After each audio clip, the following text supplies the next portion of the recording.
In September of 9 AD, a Roman army, led by Publius Quinctilius Varus, marched throughout Germania to fight various tribes of Germanic rebels. They suffered one of the most crushing defeats in history.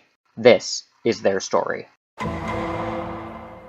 The tale begins as far back as 21 years before, in 12 BC. The Roman Empire at this point was already a massive beast, having eaten up most of the North African coast, as well as land in the Middle East, Turkey, Greece, the Slavic region, most of modern-day Spain and Portugal, and most of modern-day France and Switzerland. The thing they had not yet conquered, however, which is puzzling considering how much of modern-day France they annexed by contrast, is a massive region consisting of most everything north of the Danube and east of the Rhine River. This was called Germania. The Romans, with their centuries-old government, running water, bathhouses, elite army, written language, literature, and art, viewed the northern tribes to be simple, primitive collections of barbarians. In fact, the ancient Latin form of the word barbarian used by the Romans originated from people making fun of the languages of the uncivilized peoples. Bar bar bar bar bar bar.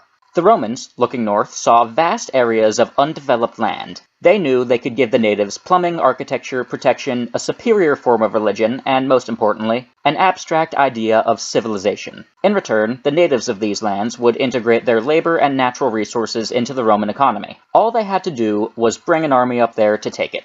I am quite sure this thought process would never again be replicated anywhere in world history. Between 12 BC and 6 AD, a series of Roman conquests were launched, and land from the Rhine and Danube all the way up to the river Elbe was added to the Roman Empire. As the story goes, Varus, mentioned before the intro, was tasked with consolidating Roman control over many of those lands. He quickly became known to the natives as a cruel and unfair administrator. His policies, throughout the 3 years of total Roman control over the region, drove many of the local tribes to rebellion. By summer of 9 AD, a considerable amount of them were united and ready to fight against Roman rule. Now, this would normally not be of great concern to the Romans. Their army had conquered land after land, tribe after tribe, culture after culture, and few had ever been able to beat their superior tactics, equipment, and training. The phalanx formation had quickly and effectively brought down many enemies of Rome before. There was no reason to think it would fail now. The uncounted variable in their plan was a higher up in the Roman army, a Roman citizen named Arminius. Arminius, birth name unknown, was born in 18 or 17 BC into the Cherusci Germanic tribe. He was taken by the Romans, at some point. Written records weren't great back then. Between 1 and 6 AD, he served the Roman army, working his way up through the ranks, and even being granted Roman citizenship, at which point he probably adopted the Roman name Arminius. In 9 AD, after almost a decade of loyal service to Rome, he found himself in a position to advise none other than Publius Varus himself during his campaign to put down the Germanic rebellions. Arminius was in communication with many of the rebel tribes at this time. It's speculated that he actually helped in uniting many of them, including his own native tribe, in fighting the Romans. In late summer of 9 AD, he delivered to Varus a false report of rebellion in the northern parts of Germania. He advised Varus to send 3 whole legions of the Roman army up to crush it. For the sake of speed, he also suggested that the army march through the swampy, uncharted Teutoburg forest, rather than going around it. Shortly before the encounter in the forest, Arminius left the Roman army, telling them he was going to recruit allies from the local tribes. The trap was set. When the Romans first marched into forested terrain, a while away from the place where the battle would end, days before the actual famous part of the battle, their line of 20,000 soldiers was stretched out for miles. Communication would not be quick or efficient.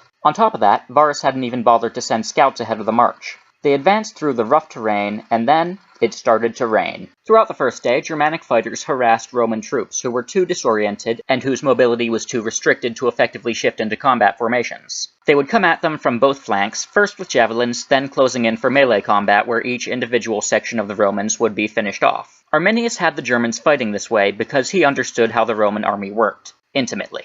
He knew that if the smaller army of the Germanic rebels wanted to win, they needed to avoid open battle and instead use the tight terrain to their advantage. At night, though, enough of the Roman army managed to gather in one place that they could set up camp on the north end of the forest and the swamp, and be defended while they slept, or tried to sleep.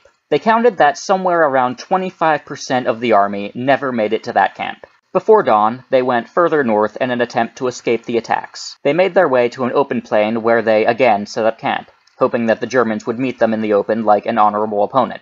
They didn't. On day 3, they continued to march north because Varus was still convinced there was a rebellion to the north that needed putting down, and getting the job done was a better idea than going back through the same forest they just escaped from. This required first passing around a big hill and then entering another part of the forest where, again, the Germans were waiting for them. The Romans knew what to expect this time, but they were still turned around and unable to put up an effective fight. Deep in the forest, Varus and his army didn't yet realize they were doing exactly what the Germans wanted them to do. The Romans had to march through a pass between a hill, called Crisa Hill, to the south, and a swampy bog to the north. They wanted to head north, but there was no way Varus was marching his troops through that swamp. His best option was to march west until he got to the end of the swamp, and then go north around it. The Germans knew this because Varus wasn't slick. They also knew that the path the Romans had to take was only about 100 meters wide. What they did was build an earthen wall along the base of the hill and then attack from behind it, using projectiles when the Romans came marching through. As luck would have it for the Germans, it was raining and storming still. Now, one effect of this was the ground being muddy, which certainly helped. But that wasn't all. The weighty Roman equipment, and particularly their shields, became waterlogged and even more heavy. This, compared with the lightly equipped Germans, made their movement slow and clumsy. In addition, the material they used to make bowstrings was prone to going slack in the rain.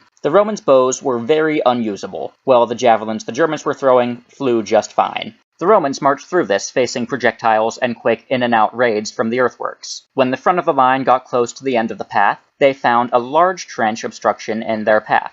This stops the column.